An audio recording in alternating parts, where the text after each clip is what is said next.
Jangan skip cerita ini. Kalau lo berani, masuk kamar dan kunci pintu. Ayo kita mulai. Desa Gendingan di lereng selatan Gunung Lawu terkenal dengan satu hal, sunyi. Tapi bukan sunyi yang damai, sunyinya Gendingan seperti sesuatu yang menanti. Mengintai dari balik pepohonan pinus, dari balik jendela rumah-rumah tua yang mulai miring. Penduduknya sedikit, dan yang tersisa lebih banyak diam. Mereka tidak pernah menyapa orang luar, tidak banyak bicara, dan tidak suka ditanya soal rumah besar yang berdiri di paling ujung desa. Rumah itu disebut Tampak Asih, tidak ada yang tahu pasti artinya. Rumah itu besar, gaya kolonial, dengan pilar-pilar tinggi berlumut dan jendela tinggi yang semuanya ditutup tirai. Tidak ada yang mengakui siapa pemiliknya. Tapi setiap malam Jumat Kliwon, dari rumah itu terdengar suara piano tua dan tangisan wanita yang panjang dan serak.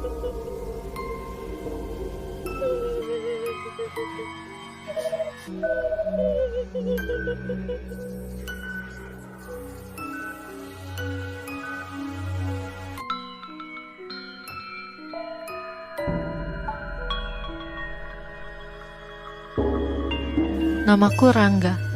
Aku dosen antropologi di sebuah universitas negeri. Aku punya satu kebiasaan buruk.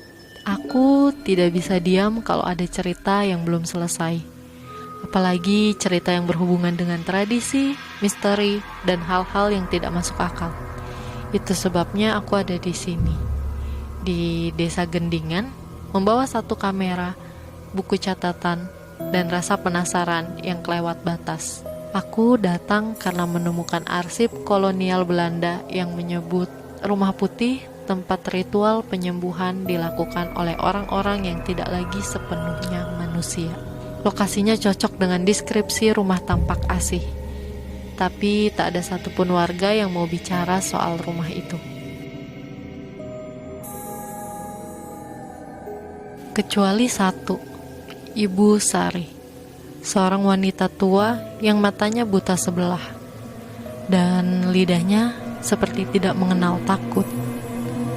Aku bisa antar kau ke sana, tapi kalau kamu dengar suara orang memanggil dari balik tembok, jangan dijawab. Sekalipun kau kenal suara itu, karena itu bukan manusia. Kami sampai di depan rumah itu sore hari.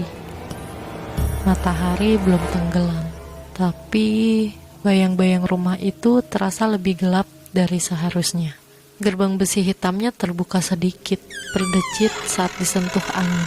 Pohon beringin besar menjulur dari sisi rumah. Akarnya mencengkram seperti tangan hitam yang malas melepas mangsanya. Ibu Sari nggak mau masuk. Katanya, aku tunggu di sini. Kalau kamu belum keluar saat azan maghrib, aku anggap kamu sudah jadi milik mereka. Lalu aku masuk ke rumah itu sendiri. Udara di dalam rumah langsung berubah. Dingin, pengap, dan bau.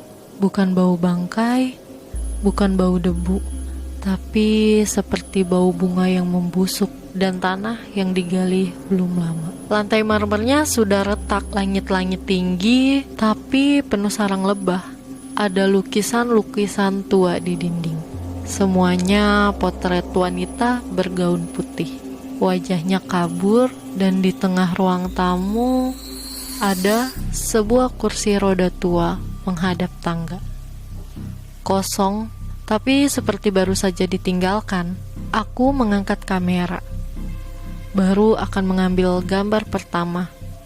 Tapi tiba-tiba ada suara. Rangga.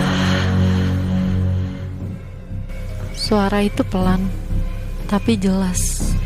Suaranya perempuan memanggil namaku dari atas lantai.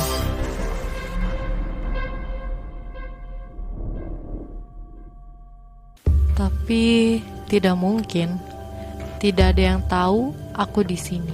Hanya Ibu Sari dan suara itu. Itu suara ibu kandungku yang sudah meninggal 7 tahun lalu. Suara itu menggema, lembut, tapi ada sesuatu di baliknya yang membuat bulu kuduku berdiri. Suara itu seperti kenangan yang dibangkitkan paksa dari dalam liang kubur.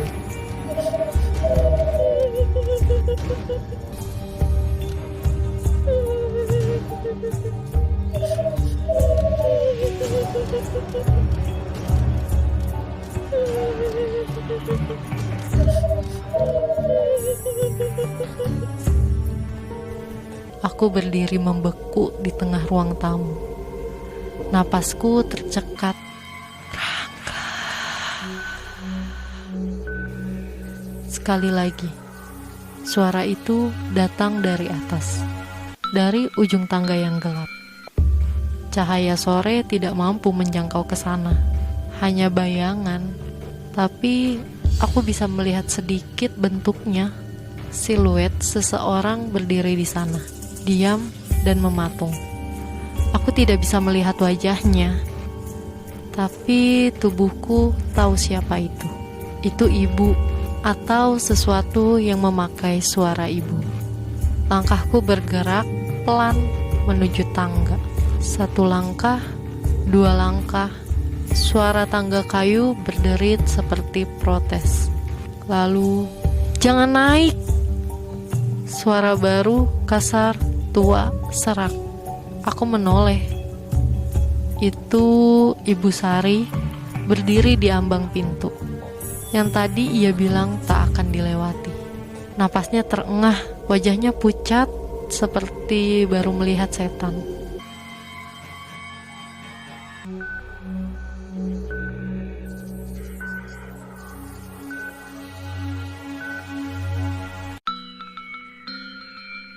"Turun, Rangga, itu bukan ibumu.